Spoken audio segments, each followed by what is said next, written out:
নীরবের জন্ম হয়েছিল এক অত্যন্ত দরিদ্র পরিবারে। তার বাবা একজন দিনমজুর এবং মা মানুষের বাড়িতে কাজ করতেন। শৈশব থেকে নীরবের জীবন ছিল অভাব, অপমান আর কষ্টে ভরা। নীরব যখন 5 বছরের, তার বাবা গুরুতর অসুস্থ হয়ে পড়েন।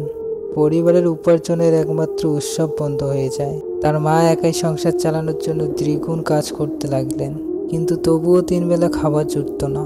নীরব স্কুলে যেত খালি পায়ে, ছেঁড়া জামা পরে। সহপাঠীরা তাকে প্রায় অপমান করত। গরিব ছেলে। 12 বছর বয়সে নীরবের বাবা মারা গেলেন। সংসারের দায়িত্ব এসে পড়ল তার কাঁধে। স্কুল ছাড়তে বাধ্য হলো সে। গ্রামের বাজারে একটা ছোট্ট দোকানে কাজ নিল।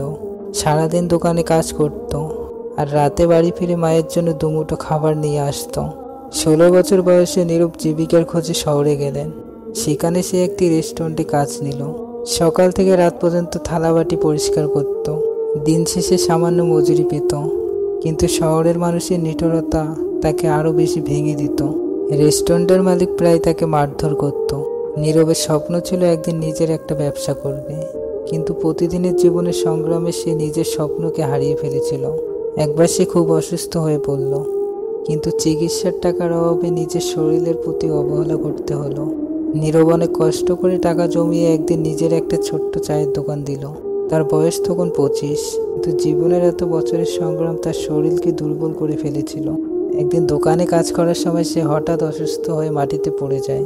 হাসপাতালে নেওয়ার আগেই সে মারা যায়। নীরবের জীবন ছিল কষ্টে ভরা, কিন্তু সে কখনো হাল ছাড়েনি।